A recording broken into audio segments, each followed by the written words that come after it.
Hello friends, study life में आपका स्वागत है। तो फ्रेंड्स, आरआरबी ग्रुप डी और एनटीपीसी से रिलेटेड साइंस के क्वेश्चंस आपके एग्जाम में पूछे जाते हैं और इसका वेटेज भी इस एग्जाम में बहुत ज़्यादा है। 30 से 32 क्वेश्चंस आपके एग्जाम में पूछे जाते हैं, जिसमें से आपका बायोलॉजी से जो है 8 से 9 क्वेश्चंस और उसके बाद फिजिक्स और केमिस्ट्री से आपके लगभग 20 क्वेश्चंस पूछे जाते हैं।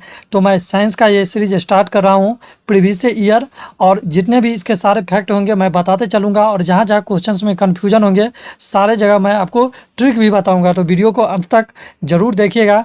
तो चलिए फ्रेंड्स, वीडियो को स्टार्ट करते हैं। उससे पहले आपसे रिक्वेस्ट है, अगर आप अभी तक चैनल को सब्सक्राइब नहीं किए हैं तो चैनल को ज़रूर सब्सक्राइब कर लीजिएगा। तो चलिए फ्रेंड्स, वीडियो को स्टार्ट करते हैं।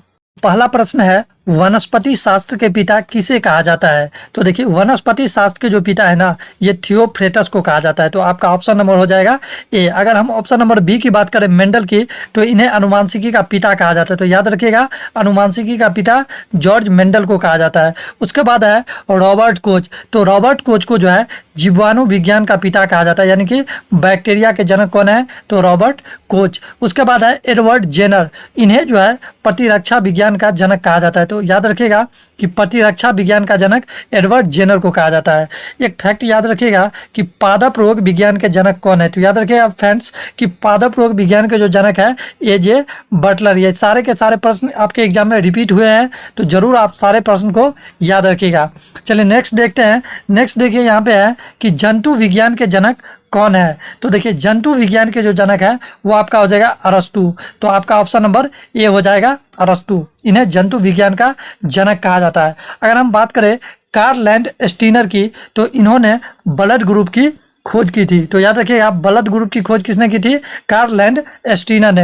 अगर हम विलियम हार्वे की बात करें, तो इन्होंने रक्त परिसंचरण की खोज की थी।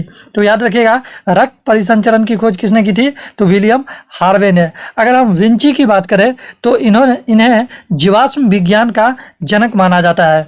तो याद रखिएगा कि जीवाश्म विज्ञान का जनक किन्हें माना जाता है? तो विंची को। एक फैक्ट याद रखिएगा कि आधुनिक अनुवांशिकी के जनक जो है ये टी.एच. मॉर्गन हो जाएगा। अगर आपसे बस इतना क्वेश्चन पूछ दे कि अनुवांशिकी का जनक कौन है, तो याद रखिएगा जॉर्ज मेंडल। लेकिन अगर आपसे ये पूछ दे कि आधुनिक अनुवांशिकी के जनक कौन है, तो याद रखिएगा टी.एच. मॉर्गन। और देखिए, यही सारे प्रश्न होते हैं जो आपको कंफ्यूज एग्जाम में करते हैं, तो आपको बिल्कुल भी कंफ्यूजन नहीं में रहना है।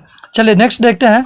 नेक्स्ट यहाँ पे देख लीजिए कि सबसे छोटा एंजियोस्पर्म पौधा कौन है? तो याद रखिएगा, सबसे छोटा एंजियोस्पर्म पौधा जो है ये आपका हो जाएगा लेमना। तो ऑप्शन नंबर ए आपका आंसर हो जाएगा। अगर हम बी की बात करें, तो ये सबसे बड़ा जिम्नोस्पर्म पौधा हो जाएगा। सबसे बड़ा अगर एंजियोस्पर्म पौधा पूछ दे, तो ये आपका हो जाएगा यूकेलिप्टस। अगर छोटा पूछे तो लेमना।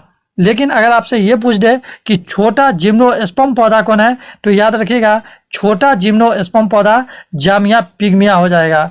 उसके बाद है जैगेटिया।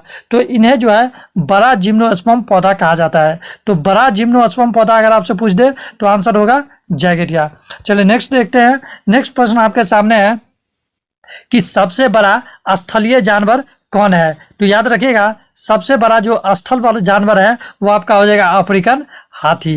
अगर हम बात करें नीली व्हेल की, तो इन्हें जो है सबसे बड़ा स्तनी जानवर कहा जाता है, यानी कि पानी में जो है सबसे बड़ा स्तन जानवर कौन है? तो नीली व्हेल। लेकिन अगर ये आपसे पूछ दे कि बड़ा स्थलीय जानवर कौन है, तो अफ्रीकन हाथी। अगर चिंपैंजी की बात करें, तो ये सर्वाधिक बुद्धिमान कपि इसे कहा जाता है। तो सर्वाधिक बुद्धिमान कपि आपका हो जाएगा चिंपांजी। चलिए नेक्स्ट प्रश्न देखते हैं। नेक्स्ट आपके सामने है कि घाव को भरने में सहायक विटामिन कौन है? तो देखिए, घाव को जो भरने में सहायक विटामिन है वो आपका हो जाएगा विटामिन सी। अगर विटामिन डी की हम बात करें, तो ये इसका जो स्रोत है ये सूर्य का प्रकाश है। तो सूर्य के प्रकाश से कौन सा विटामिन मिलता है? तो याद रखिएगा विटामिन डी। अगर हम बात करें विटामिन ए की, तो देखिए विटामिन ए जो है ये मछली का स्रोत है, यानी कि मछली से आपको जो है सर्वाधिक विटामिन ए मिलता है। याद रखिएगा, मछली से क्या मिलता है? तो विटामिन ए। लेकिन अगर आपसे ये पूछ दे कि मछली यकृत तेल से क्या मिलता है, तो याद रखिएगा विटामिन डी। उसके बाद है आपका कि विटामिन बी। तो विटामिन बी जो है यह केला का स्रोत है, यानी कि केला के स्रोत से जो आपको विटामिन बी मिलता है। एक याद रखिएगा कि विटामिन की खोज जो है फंक ने किया था और 1911 ईस्वी में इन्होंने खोज की थी। चलिए नेक्स्ट प्रश्न देखते हैं। नेक्स्ट प्रश्न आपके सामने है कि इलेक्ट्रॉन की खोज किसने की? तो याद रखिएगा इलेक्ट्रॉन की खोज जो है आपका हो जाएगा जे थॉमसन। तो इलेक्ट्रॉन की खोज किसने की थी? जे थॉमसन ने। यहाँ पे देख लीजिए एक ट्रिक है कि देखिए आपसे पूछ देता है कि इलेक्ट्रॉन की खोज किसने की, उसके बाद प्रोटॉन की खोज किसने की। तो ये 3 प्रश्न जो है आपके पूछ लिए जाते हैं कि इलेक्ट्रॉन की खोज किसने की, प्रोटॉन की खोज किसने की और न्यूट्रॉन की खोज किसने की। तो देखिए एक ट्रिक है, याद रखिएगा ट्रिक कि ईंट पर नाचे मोर, और आपका 3 प्रश्न सोल्व हो जाएगा। देखिए ई से हो गया आपका इलेक्ट्रॉन, तो याद रखिएगा कि इलेक्ट्रॉन की खोज किसने की थी? तो थॉमसन ने हो गया। टॉ से हो गया आपका थॉमसन। उसके बाद देखिए पौ से हो गया आपका प्रोटॉन, तो पौ से हो गया आपका प्रोटॉन। तो याद रखिएगा प्रोटॉन की खोज किसने की? तो देखिए रॉ है, तो रॉ से हो जाएगा आपका रदरफोर्ड। तो याद रखिएगा प्रोटॉन की खोज जो है रदरफोर्ड ने की। उसके बाद देखिए नौ से हो जाएगा आपका न्यूट्रॉन, नौ से हो जाएगा आपका न्यूट्रॉन, और न्यूट्रॉन की खोज किसने की थी? तो यहाँ पे देख लीजिए चौ है, तो यानी कि चौ से हो गया आपका चैडविक। तो ये आपका 3 प्रश्न जो है कंफ्यूजन वाला वो आपका अब कभी नहीं आप कंफ्यूजन में रहेंगे, क्योंकि आप ये ट्रिक याद रखिएगा। तो एक बार मैं फिर से कर देता हूँ, यहाँ पे देख लीजिए कि ई से हो गया आपका इलेक्ट्रॉन, और इलेक्ट्रॉन की खोज किसने की? तो यहाँ पे देखिए टॉ, यानी कि टॉ से थॉमसन। फिर है पौर पद, यानी कि देखिए पौ से हो गया आपका प्रोटॉन, और प्रोटॉन की खोज किसने की? तो याद रखिएगा रदरफोर्ड ने। उसके बाद है न्यूट्रॉन, तो देखिए नौ से आपका बना न्यूट्रॉन, और चौ से बना आपका जेम्स फोर्ड। तो ये तीनों प्रश्न आपका अब कभी नहीं गलती होगा, उम्मीद करता हूं। चलिए नेक्स्ट प्रश्न देखिए आपके सामने है कि तत्व के सूक्ष्मतम कण को क्या कहा जाता है? तो देखिए तत्व के जो सूक्ष्मतम कण को कहा जाता है वो कहा जाता है आपका परमाणु। देखिए 2 क्वेश्चन आपके एग्जाम में पूछे जाते हैं, एक आपसे तत्व पूछ लिए जाते हैं और एक यौगिक। तो देखिए दोनों को मैं आपको सॉल्व कर देता हूं, आप कभी भी इसके बाद गलती नहीं कीजिएगा। जैसे देखिए तत्व, अगर आपको ये कह दे कि तत्व के सूक्ष्मतम कण क्या है, तो याद रखिएगा परमाणु, और यौगिक के सूक्ष्मतम कण क्या है, तो याद रखिएगा अणु। देखिए तत्व जो है इसका स्पेलिंग छोटा है, तो नेक्स्ट जो होगा इसका बड़ा होगा। तो तत्व छोटा है तो इसका होगा परमाणु, यानी कि बड़ा वाला। अब देखिए यौगिक बड़ा है तो इसका आंसर होगा छोटा वाला, यानी कि अणु। तो आप कभी भी कंफ्यूजन नहीं कीजिएगा, ऐसे याद रखिएगा कि छोटा का बड़ा और बड़ा का छोटा।